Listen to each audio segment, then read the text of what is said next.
नरेंद्र दामोदर दास मोदी भूमि पूजन, राम मंदिर के भूमि पूजन के लिए जा रहे हैं। अब अगर भूमि पूजन राम मंदिर, वैसे कुछ संतों का कहना है कि ये राम मंदिर नहीं बनाया जा रहा है, एक छलावा किया जा रहा है, आरएसएस का कार्यालय बनाया जा रहा है, ये एक अलग विषय है, ऐसा भी। लेकिन जो विषय मैं आप लोगों को बताने जा रहा हूं वो ये है कि क्या राम मंदिर जो बन रहा है, तथाकथित जो भी बन रहा है, क्या उस राम मंदिर के भूमि पूजन के योग्य नरेंद्र दामोदर दास मोदी हैं क्या? मेरे टाइमलाइन से, मेरे फेसबुक पे आप अक्सर देख रहे होंगे कि मैं इसका विरोध कर रहा हूं, और यहां तक कि मैंने ये प्रण कर रखा है, ये मैंने बोल रखा है कि यदि नरेंद्र दामोदर दास मोदी जैसा हत्यारा, नरेंद्र दामोदर दास मोदी जैसा अपामाधी पापी, नरेंद्र दामोदर दास मोदी अगर उस मंदिर के भूमि पूजन करते हैं तो मैं आजीवन उस मंदिर में, जो भी जिंदगी बाकी है ऐसा कुछ नहीं कह सकता, लेकिन कभी भी मैं उस मंदिर में दर्शन करने नहीं जाऊंगा, भगवान श्री राम का भी। कहने का अर्थ यह है, मैं भी ब्राह्मण कुल में पैदा हुआ हूं और अपनी संस्कृति को मानता हूं। जब तक मंदिर खुले थे तब तक मैं हर महीने बालाजी जाकर के दर्शन किया करता था, तिरुपति बालाजी, आप जानते हैं मैं चेन्नई में रहता हूं। लेकिन इस पापी के चलते, इस अपामाधी के चलते, इस दुराचारी के चलते आपको पता होगा कि देश के सारे मंदिर पर ताला लगा दिया गया है, देश के सारे मंदिर बंद कर दिए गए हैं। अब सोचिए, जिसके कार्यकाल में, जिस नरेंद्र दामोदर दास मोदी के कार्यकाल में सारे मंदिर बंद कर दिए गए हों, जो हैं सारे बड़े मंदिर आज भारत के बंद हैं, ताला लगा हुआ है, तो जो हैं वो मंदिर बंद कर दिए गए हों, इतना बड़ा पापी अगर राम मंदिर की भूमि पूजन करेगा तो आपको लगता है कि राम मंदिर बन जाएगा? क्या आपको लगता है कि उस राम मंदिर में किसी को भी दर्शन पर्शन या आस्था को लेकर के जाना चाहिए? यह तो वही बात हो गई दोस्तों कि जो, और सबसे बड़ी बात आप यह समझने की कोशिश कीजिए, अगर राम मंदिर को ही मान लें तो राम मंदिर से जुड़े हुए जितने लोग थे, अब तो भारतीय जनता पार्टी के लोग भी सामने आ रहे हैं। सुब्रमण्यम स्वामी ने सीधे ही कहा कि नरेंद्र दामोदर दास मोदी का कोई योगदान नहीं है इस मंदिर, राम मंदिर के पक्ष या विपक्ष में कोई योगदान नहीं है।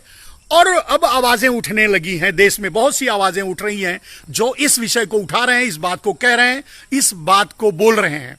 तो क्या आप समझने की कोशिश कीजिए कि इतने बड़े दुराचारी, इतने बड़े पापी, जिसने 40,000 लोगों को मौत के घाट उतार दिया अपने छल और कपट से, कोरोना वायरस से, और अभी क्या मरे हैं? ये 40,000 तो मर गए, ये 40,000 मर गए और अभी आगे भी कुछ मरेंगे कोरोना वायरस से। लेकिन कोरोना वायरस से जितना मरेंगे, अगर 40,000 मरेंगे कोरोना वायरस से, तो 4 लाख मर जाएंगे भूखमरी से अगले कुछ महीनों में। ये आप नोट करके रखिए, आप भी जानते हैं और हम भी जानते हैं दोस्तों। लेकिन सबसे बड़ी बात, अगर मैं नरेंद्र मोदी को दुराचारी कह रहा हूं, नरेंद्र मोदी को पापी कह रहा हूं, नरेंद्र मोदी के ऊपर अगर ये एक बात कह रहा हूं, तो उसके तर्क हैं। क्यों? अब आपसे कई बार मैं बोल चुका हूं, कई बार ये संवाद हो चुका है कि अगर मान लीजिए 30 जनवरी को कोरोना वायरस का आगाज हो गया था भारत में, तो नरेंद्र मोदी अगर उस समय लॉकडाउन कर देते, अंतरराष्ट्रीय लॉकडाउन ओनली, अंतरराष्ट्रीय फ्लाइटों, अंतरराष्ट्रीय हवाई जहाजों को आने के बाद जो लोग आ रहे थे उनको आइसोलेशन में डाल देते, उसी समय अगर वो व्यवस्था कर देते, तो आज इतनी मौतें, 40,000 लोग नहीं मारे गए। 40,000 लोग तो मारे गए हैं सीधे सीधे कोरोना वायरस से, लेकिन मारे तो लाखों गए हैं अपने घरों को जाते समय, अपने गृह राज्य पहुंचने की कोशिश में, अपने घरों में पहुंचने की कोशिश में, या लॉकडाउन में की भूखमरी से। तो आप समझने की कोशिश कीजिए, मैं वही बताने की कोशिश कर रहा हूं। लेकिन अब सबसे बड़ी बात जो मैं ये कहना चाहता हूं कि मैं नरेंद्र दामोदर दास मोदी को इस योग्य क्यों नहीं समझता। मैं ये क्यों नहीं मान लेता कि नरेंद्र दामोदर दास मोदी, चलिए अगर पूजा कर रहे हैं, अगर भूमि पूजन कर रहे हैं तो कोई बात नहीं, कैसे मान लूं मेरे दोस्तों। यह बिल्कुल सही है सुब्रमण्य स्वामी का कहना कि नरेंद्र दामोदर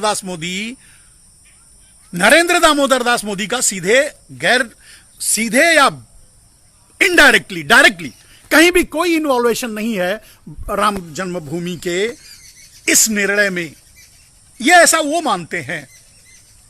तो सबसे पहली बात, अगर जो भारतीय जनता पार्टी के जो ब्रोकर्स हैं, भारतीय जनता पार्टी के जो जनखे हैं, भारतीय जनता पार्टी के जो हिजड़े हैं, अगर वो ये मानते हैं कि नरेंद्र दामोदर दास मोदी के कारण राम मंदिर बना है, तो उनको यह भी मान लेना चाहिए मेरे दोस्तों, यह भी मानना चाहिए कि नरेंद्र दामोदर दास मोदी के कारण ही भारत में 377 प्रोवोक किया गया, 377 को रिवोक किया गया।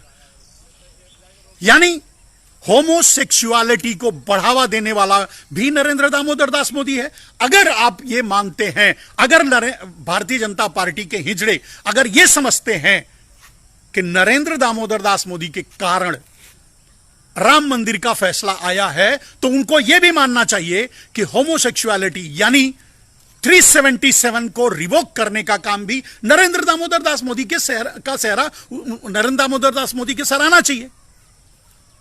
तो क्या आप ऐसे पापी जो हमारे यहां पाप समझा जाता है होमोसेक्सुअलिटी, उसको मान्यता दिलाने वाले आदमी को से आप राम मंदिर भूमि पूजन करवाएंगे? अब दूसरा सवाल, 497, आप जानते हैं भारत में व्यभिचार को अपराध की संज्ञा दी जाती थी। अगर एक पत्नी हो या एक पति हो, अगर वो परपुरुष गमन करती है या पति परपत्नी गमन करता है या इस तरह का व्यभिचार करने की कोशिश करता है, तो उसे सजा दी जाती है, उसे सजा दी जा सकती थी, उसके लिए था 497। लेकिन उसको हटाने के बाद नरेंद्र दामोदर दास मोदी ने अश्लीलता को बढ़ावा दिया। तो क्या भारतीय जनता पार्टी के हिजड़े यह मानने के लिए तैयार होंगे? अगर वो ये मानते हैं कि राम मंदिर का फैसला नरेंद्र दामोदर दास मोदी के कारण आया, तो 497 को रिवोक करने के कारण भी नरेंद्र दामोदर दास मोदी हैं, यानी अश्लीलता को बढ़ावा देने वाले नरेंद्र दामोदर दास मोदी हैं। तो क्या इतने बड़े पापी जिसने भारत को अश्लीलता की ओर धकेला, आज आप चाहें तो एक शादी कर सकते हैं, 2 शादी कर सकते हैं, 3 तलाक और पर इतना बड़ा ड्रामा किया, संसद से लेकर के सड़क तक इतने बड़े ड्रामे रचे, और वहीं हिंदुओं को इसके लिए पूरी छूट दे दी कि हिंदू एक पत्नी तो रखे, मतलब एक शादी कर ले, लेकिन 10 रखैल भी रख सकता है। यह किसने दिया? अगर इसका श्रेय भी आप नरेंद्र दामोदर दास मोदी को देते हैं, तब आप खुद ही बताइए, और देना चाहिए। जब आप राम मंदिर का देते हैं तो उसका श्रेय भी देना चाहिए। तब आप खुद बताइए कि ऐसे हालात में ऐसे नरेंद्र दामोदर दास मोदी को क्या राम मंदिर भूमि पूजन में जाने देंगे, या उसका जाना आप बर्दाश्त करेंगे, या उसको आप स्वीकार करते हैं? यह आप बताइए।